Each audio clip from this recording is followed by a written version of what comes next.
नमस्कार, आदाब, सत श्री अकाल। My self MSR education @MSR। आपको पता है कि अगर एजुकेशनल कोई प्रॉब्लम है, कुछ भी क्वेरी है तो कौन सुलझाएगा, कहाँ जाना पड़ेगा, किस प्लेटफॉर्म पर बात करनी पड़ेगी। ऊपर नंबर चल रहा है, नीचे भी नंबर है। आप उस नंबर पर कॉल करो, मैसेज करो, व्हाट्सएप करो, आपको रिप्लाई 100% मिलेगा। हर एक प्रॉब्लम का सोल्यूशन होता है। कौन सी प्रॉब्लम, किस परिस्थितियों की प्रॉब्लम, कौन से कंडीशन की प्रॉब्लम, फाइनेंशियल प्रॉब्लम से जूझ रहे, एज ए गर्ल आप पढ़ाई नहीं कर पा रहे, क्या रास्ता है, वो उसका भी रास्ता ढूंढेंगे। आप वर्किंग है, एजुकेशन को कैसे कंप्लीट करें विदाउट स्कूल गोइंग, कोई रास्ता है क्या? हाँ, एनआईएस बोर्ड इसका सोल्यूशन देता है। कुछ NAAC की यूनिवर्सिटी ऑनलाइन मोड में ग्रेजुएशन पोस्ट ग्रेजुएशन की तरफ लेके जाती है। तो ये रास्ता है जो आपकी तरक्की का है, खुशहाली का है और करियर का है। हम लोग इस पर बात करेंगे। मेडिकल की बहुत सारे प्रोफेशनल कोर्सेस भी है, आगे डिप्लोमा वगैरह करके आप जॉब के लिए जा सकते हो। हम लोग इस पर भी बात करेंगे। बहुत सारे पहलू है, बहुत सारे आयाम बात करेंगे। हार्ड कॉपी ऑफ NIS की मार्कशीट कम सर्टिफिकेट, माइग्रेशन कम ट्रांसफर सर्टिफिकेट पर क्या अपडेट्स है, इसको भी अपडेट करेंगे। साथ में अभी भी जो स्टूडेंट RL पर फंसे हुए हैं उन पर भी बात करेंगे। अब बात हो रही है अप्रैल एग्जामिनेशन 2026 की। प्रैक्टिकल एग्जाम की डिस्कशन कल कर चुके हैं, उस कड़ी में आज और आगे बढ़ेंगे और भी उस पर बातचीत करेंगे। हमने कहा हमारा मुद्दा बहुत क्लियर है, आने वाले कमिंग एग्जाम पर ज्यादा फोकस करना है। बट आज जो है हार्ड कॉपी ऑफ मार्कशीट पर बात होगी, क्योंकि स्टूडेंट के लिए ये फंसा हुआ मुद्दा है और इसको क्लियर करना जरूरी। Hard copy of marksheet come certificate, migration come transfer certificate, जिन्होंने अक्टूबर 2025 में एग्जाम दिया, उसकी क्या स्थिति है? स्थिति यह कि मार्कशीट ऑलमोस्ट प्रिंट हो गई है, ऑलमोस्ट प्रिंट हो गया। आप मान के चलो कि 3-4 डेज में ये यहां से डिस्पैच होने की प्रोसेस में है। 3-4 डेज में डिस्पैच हो जाएगा। मैं मान के चल रहा हूं मैक्सिमम 15 फरवरी तक डिस्पैच यहां से हो जाएगा। उसकी बाद उसकी कमिंग नेक्स्ट वीक में आपके AI सेंटर पर पहुंचने चालू हो जाएंगे। ये मैं क्लियर पहले से भी बोलता आ रहा हूं। 20 फरवरी से आप अपने AI से रिसीव कर पाओगे। 15 फरवरी तक यहां से डिस्पैच हो जाएगा। 20 फरवरी से आप अपने AI सेंटर और स्टडी सेंटर, जिस सेंटर जो आपकी आई कार्ड पर मेंशन है, जो स्कूल मेंशन है, जिस स्कूल में PCP क्लासेस आपकी हुई हैं, वहीं मिलेगी, वहीं भेजा जाएगा। बोर्ड डिस्पैच की प्रोसेस में आ चुका है, प्रिंट होकर के मार्कशीटें आनी चालू हो गई है। बोर्ड को 2-3 दिनों में ये सब आ जाएगा। मैं मान के चलता हूं 15 फरवरी तक बोर्ड के पास सारी प्रिंटेड मार्कशीट आ जाएगी। उसके बाद डिस्पैच करेगा बाई पोस्ट, स्पीड पोस्ट। ये आपको रिसीव नहीं होगा बाई पोस्ट, ये रिसीव होगा स्टडी सेंटर को, ये रिसीव होगा AI सेंटर को। आप वहां जा करके रिसीव कर पाओगे। तो बहुत क्लियर है। हार्ड कॉपी में दो कॉपी आपको मिलनी है। NIS अक्टूबर में पास हुए कैंडिडेट के लिए, सिर्फ पास हुए कैंडिडेट के लिए, एडिशनल वाले के लिए नहीं, इंप्रूवमेंट वाले के लिए नहीं, सिर्फ जो नॉर्मल पास हुए कैंडिडेट उन्हीं को मिलेगा। पहली बार पास हुए उन्हीं को मिलेगा। 5 सब्जेक्ट में जो क्लियर हुए उन्हें ही मिलेगा। 2 डॉक्यूमेंट्स मिलेंगे, मार्कशीट कम सर्टिफिकेट, माइग्रेशन कम ट्रांसफर सर्टिफिकेट। ये 2 डॉक्यूमेंट आप रिसीव कर पाओगे AI सेंटर से, स्टडी सेंटर से, और जो आई कार्ड के नीचे स्कूल मेंशन है वहां से आप रिसीव कर। चलो क्लियर है। 20 फरवरी से आपको मिलना चालू होगा अपने AI सेंटर से। बोर्ड के पास ऑलमोस्ट आ गए हैं प्रिंटेड मार्कशीट, कुछ एक खेप आ गई है। पहली राउंड की बंडल्स आ गए हैं, दूसरी और तीसरी राउंड के भी बंडल्स आएंगे। मगर बोर्ड 2-3 दिन के बाद 15 के आसपास डिस्पैच करना चालू करेगा। उसके अगले 5 डेज में या मैक्सिमम 7 डेज में स्कूलों को मिलना चालू हो जाए। तो हम लोगों ने पहली बंडल देख ली है, पहली डिस्पैच की खेप देख ली है, मार्कशीट प्रिंट होकर जो आ गई है बोर्ड में। तो ये खबर पक्की है और आपको 20 फरवरी से अपने AI सेंटर से रिसीव करने जाना है। बातचीत करके रखिएगा, उनको कॉल मिलाना चालू करिएगा। 2-3 दिन देखो पोस्ट ऑफिस में ऊपर नीचे होता है। 20 का मतलब 20 नहीं होता है। 20 फरवरी अगर मैं कह रहा हूं तो 20 फरवरी से उनको मिलना चालू होगा। किसी को 20 को मिलेगा, किसी को 21, 22, 23, 2-3 दिन आगे पीछे पोस्ट ऑफिस के हिसाब से मिलेगा। बोर्ड यहां से पोस्ट कर चुका होगा। इस वीक में बोर्ड 100% सारी मार्कशीटें पोस्ट कर देगा।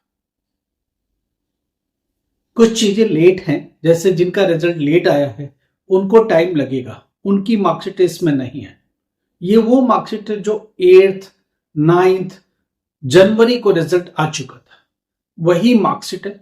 उसके अलावा भी कोई मार्कशीट जो आरएल वाले बाद में क्लियर हुए उनको और भी कम से कम 15 दिन लगेगा, क्योंकि वो सेकेंड डाउन में प्रिंट होने जाएगा। अभी प्रिंट होने के ऑर्डर दिए गए हैं, वो सेकेंड डाउन के प्रिंटिंग में मिलेगा। बात करते हैं आरएल वाले कुछ क्लियर नहीं हुआ, उनका क्या। हमारे पास कुछ डॉक्यूमेंट्स आए। एक डॉक्यूमेंट ये है कि फेक डॉक्यूमेंट लगा के अक्टूबर में एडमिशन लिया गया, बोर्ड ने उसे कैंसिलेशन पर डाल दिया। तो अब जितने भी बच्चे आरएल के बच्चे हैं उनके पास होने की कोई गुंजाइश नहीं है, उनको क्लियर होने की कोई गुंजाइश नहीं है। आप रीजनल सेंटर पर जाओ, बातचीत करो। आई थिंक आपके सारे डॉक्यूमेंट्स या तो फेक है, या तो एजेंट ने फेक एडमिशन, फेक डॉक्यूमेंट लगा के एडमिशन किए हैं, या तो आपने कोई जानकारी छुपाई है। बोर्ड क्लियर नहीं है कुछ बातों से आपके डॉक्यूमेंट में, कुछ डॉक्यूमेंट आपके वेरीफाई नहीं हो पाए। बोर्ड ने ऐसे को होल्ड पर डाल दिया, बोर्ड ने ऐसे लोगों का रिजल्ट डिक्लेयर नहीं किया है। आपको रीजनल सेंटर जाके क्लैरिफाई करना पड़ेगा या हेडक्वार्टर जाके क्लैरिफाई करना पड़ेगा। वो लोग देखेंगे आपकी प्रॉब्लम क्या है। छोटा मोटा प्रॉब्लम होगा तो क्लियर कर देंगे। अगर छोटी मोटी डॉक्यूमेंट आपके पास वो अवेलेबल है, आप उनको देके क्लियर करिए। टीओसी के लिए जैसे मार्कशीट चाहिए हार्ड कॉपी फेल वाली, अगर आप वो सबमिट करते हो तो वो प्रॉब्लम दूर होगी, नहीं दोगे तो नहीं मिलेगा। छोटी मोटी प्रॉब्लम तो क्लियर हो जाएगी, मगर जो फेक डॉक्यूमेंट का उसका क्या। देखो फेक तो फेक है, आप नया दे नहीं पाओगे, कुछ कर नहीं पाओगे। तो बेहतर ये कि नए सिरे से अक्टूबर के एग्जाम के लिए जाओ, या तो किसी और बोर्ड में अपना रास्ता तलाशो। ऐसे लोग हम लोगों से बात कर सकते हैं, हम लोग उनको रास्ता सुझाते हैं। कुछ लोग बहुत जिद्दी होते हैं, बोलते नहीं नहीं ये हो जाएगा, मेरे एजेंट ने सुझाया।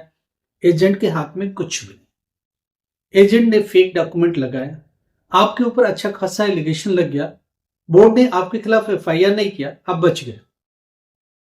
फेक डॉक्यूमेंट के खिलाफ बोर्ड आपके खिलाफ एफआईआर कर सकता था। फेक डॉक्यूमेंट देने के खिलाफ आपके खिलाफ एलिगेशन ठीक से लगाया बोर्ड ने इन डॉक्यूमेंट को सुरक्षित रखा है। बोर्ड के पास अच्छा खासा एविडेंस है। ध्यान रखिएगा, इससे रिलेटेड कुछ भी क्वेरी है, कुछ भी प्रॉब्लम है, आप हम लोगों से बात कर सकते हो। मैसेज करो व्हाट्सएप पर, हम लोग कॉल बैक करेंगे या तो आपको कॉल बैक करने को बोलेंगे, आपकी बात सुनेंगे और आपको समझाएंगे रियल इश्यू क्या है। लगातार स्टूडेंट के फोन आ रहे, हम लोग देख रहे हैं। एक स्टूडेंट की प्रॉब्लम, मैं एक की स्पेसिफिक प्रॉब्लम आपको सुना देता हूं। एक स्टूडेंट ये कहता है कि मेरा 12th का रिजल्ट आरएल अभी भी है। मैंने जब देखना चालू किया तो उसमें जो इंफॉर्मेशन 10th के अबाउट दी गई थी वो फेक थी। 10th की मार्कशीट इवन भी अपलोडेड नहीं थी। स्टूडेंट से 10th की मार्कशीट मांगे तो वो बोर्ड ही एग्जिस्ट नहीं करता। तो फिर 12th में एडमिशन कैसे हुआ? एक फेक रोल नंबर लिख के, फेक बोर्ड लिख करके, कुछ भी करके एक तुक्का लगाया गया। बोर्ड ने आई कार्ड दे दिया, एग्जाम दे दिया। अब जब बोर्ड ने वेरीफाई किए वो एग्जिस्ट ही नहीं करता। तो बोर्ड ने आरएल परमानेंट लगा दिया।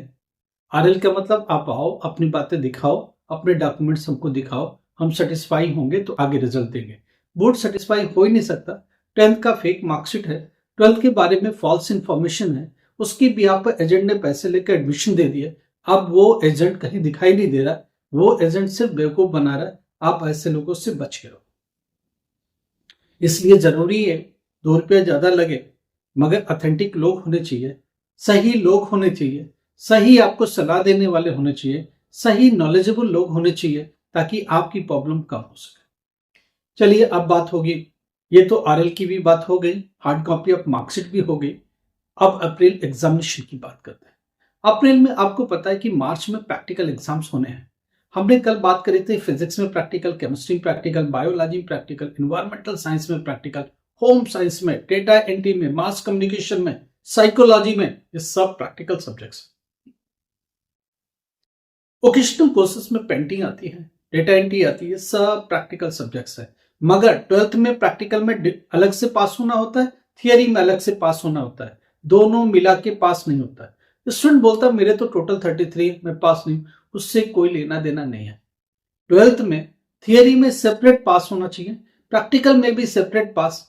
अगर प्रैक्टिकल में फेल SYCP, थियरी में सिर्फ फेल SYCT, दोनों में फेल SYC।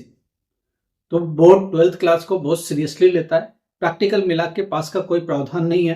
प्रैक्टिकल अलग, थियरी अलग, टीएमए का पोर्शन अलग, सबके अलग कॉलम है, उनमें पास होने का क्राइटेरिया बहुत सेपरेट है। आज बात करेंगे 10th क्लास प्रैक्टिकल पर। 10th क्लास में स्टोरी है, मैथमेटिक्स में प्रैक्टिकल है और थियरी भी है, दोनों मिला करके थियरी और प्रैक्टिकल 10th क्लास मैथमेटिक्स में मिला के 28 चाहिए। 5 मार्क्स कहां से आएगा? 5 मार्क्स आएगा टीएमए से, फिर तीनों मिला के 33 होता है। मिला के 33 से पास नहीं देगा बोर्ड। थियरी और प्रैक्टिकल मैथमेटिक्स में मिलके 28 चाहिए।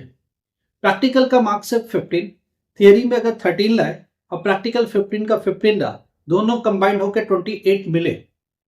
5 मार्क्स टीएमए में अगर अवेलेबल है तो मिलके 33 होगा। अगर टीएमए नहीं है तो आपको प्रैक्टिकल और थियरी मिला के 33 करना पड़ेगा। तो 15 मार्क्स प्रैक्टिकल के पूरे चाहिए और इधर 18 मार्क्स पूरे थियरी में चाहिए। Mathematics, science, maths, science, home science, ये तीनों एक ऐसे सब्जेक्ट्स हैं जिनमें थियरी और प्रैक्टिकल मिला के कितना चाहिए? 28 लाते हो तो पास माने जाओगे, अदरवाइज नहीं।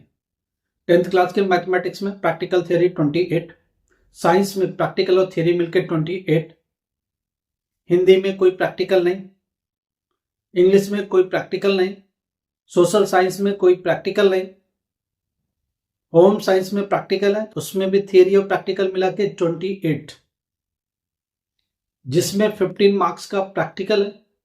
13 मार्क्स अगर ले आए थियरी में, 15 प्रैक्टिकल में, तो आपको बोर्ड पास देगा। डेटा एंट्री में अगर प्रैक्टिकल में ही पास हो गए तो बोर्ड पास दे देगा, थियरी में बेशक 0। पेंटिंग में अगर प्रैक्टिकल में 33 है, थियरी में 0 है तो भी पास।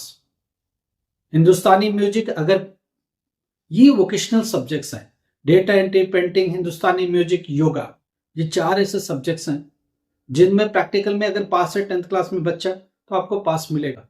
मगर ध्यान रहे, ये सब्जेक्ट 2 से ज्यादा नहीं ले सकते। वोकेशनल सब्जेक्ट की मैक्सिमम लिमिट 2 सब्जेक्ट है। तीसरा और चौथा सब्जेक्ट नहीं चलेगा, बोर्ड आपको पास नहीं देगा। लैंग्वेज मैंडेटरी है, हिंदी, इंग्लिश में से एक तो मिनिमम चाहिए 10th क्लास में। इंग्लिश लिए बिना आपका गुजारा नहीं होगा, आगे के एडमिशंस नहीं मिलेंगे, रास्ता नहीं खुलेगा। तो English mandatory as a language लेना पड़ेगा। मैथमेटिक्स है, साइंस है, सोशल साइंस नहीं पसंद है तो नहीं भी ले सकते हो, ये मैंडेटरी नहीं है। 10th क्लास में सबसे ज्यादा फेल होने वाला सब्जेक्ट है सोशल साइंस। दूसरा, अर्बन एरिया में सबसे ज्यादा फेल होने वाला सब्जेक्ट है हिंदी। दिल्ली एनसीआर बड़े बड़े सिटी में सबसे ज्यादा फेल किस चीज में? हिंदी में और सोशल साइंस में। तो इन चीज को ध्यान रखो, कोई जरूरी नहीं है दोनों सब्जेक्ट लेना। 10th क्लास में एडमिशन लेते वक्त इन दोनों को हटा सकते हो। अगर आप 10th क्लास में लगातार फेल हो रहे, 2 साल 3 साल हो गए, लगातार स्ट्रगल कर रहे, नहीं पास हो पाए, आप हम लोग की हेल्प ले सकते हैं। 12th क्लास में लगातार स्ट्रगल कर रहे, नहीं पास हो पा रहे, हम लोग की हेल्प ले सकते हैं। हम लोगों के पास एक गारंटेड बैच है, एक डेडिकेटेड टीम है, स्पेसिफिक स्टडी कराती है, स्टडी मटेरियल के साथ बात करती है, प्रैक्टिकल, थियरी, सारे एग्जाम्स में आपके साथ सहयोग करती है। एडमिशन कैसे करना, टेक्निकल सपोर्ट, प्रैक्टिकल एग्जाम में कैसे जाना, क्या फाइल, क्या वाइवा, क्या तैयारी, सब मिलके कराएंगे। असाइनमेंट में अपलोड क्या करना है, कैसे करना है, किसमें मैक्सिमम मार्क्स मिलेगा, पूरा सहयोग मिलेगा। तो एक कंबाइंड एफर्ट आपको मिल रहा है, एक सहयोग मिल रहा है। 12th क्लास कर चुके, आपको कोई यूनिवर्सिटी एडमिशन नहीं दे रही है, लेट हो गया, ये साल बचाना है, आप हम लोगों से बात कर सकते हो। बीए में एडमिशन, बीकॉम में एडमिशन, बीबीए में एडमिशन, ग्रेजुएट हो गए तो पोस्ट ग्रेजुएशन के लिए एडमिशन, एमबीए में, एमसीए में, बीटेक बीच में छोड़ दिया, डिप्लोमा बीच में छोड़ दिया, क्या करें, रास्ता है क्या? हाँ, हम लोग आपकी हेल्प करेंगे, सपोर्ट करेंगे, आपकी पूरी मदद होगी। आप अपनी बात हम लोगों तक रखिए, हम लोगों को एक मैसेज करिए कि कॉल किया जाए, हम लोगों की तरफ से कॉल जाएगा, आपकी बात सुनेंगे, समझेंगे, रिजॉल्व करेंगे, 100% सोल्यूशन मिलेगा। हर चीज में कुछ न कुछ एक पहलू होता है, एक फाइनेंशियल पहलू भी होता है जो लगता है, क्योंकि करने के दौरान या एडमिशन के प्रोसेस में पेमेंट्स लगते हैं, साथ में ह्यूमन रिसोर्स भी लगता है, टाइमिंग भी लगती है। इस चीज को आपको देखना है। बाकी हमारी तरफ से 100% कमिटमेंट है, 100% एफर्ट है, क्योंकि हमारे वहाँ डेडिकेटेड टीम इसके ऊपर ऑफलाइन मोड में काम कर रही है, दूर दराज बच्चों के लिए ऑनलाइन मोड में काम कर रही है, पूरी मदद और सहयोग करेगी, 100% रास्ता देगी, कुछ भी प्रॉब्लम रिजॉल्व करेंगे। लाइक करो, सब्सक्राइब करो, एक हाइप का बटन है उससे भी दबाओ। कुछ भी प्रॉब्लम है, नंबर चल रहा, कॉल करो। Thank you so much.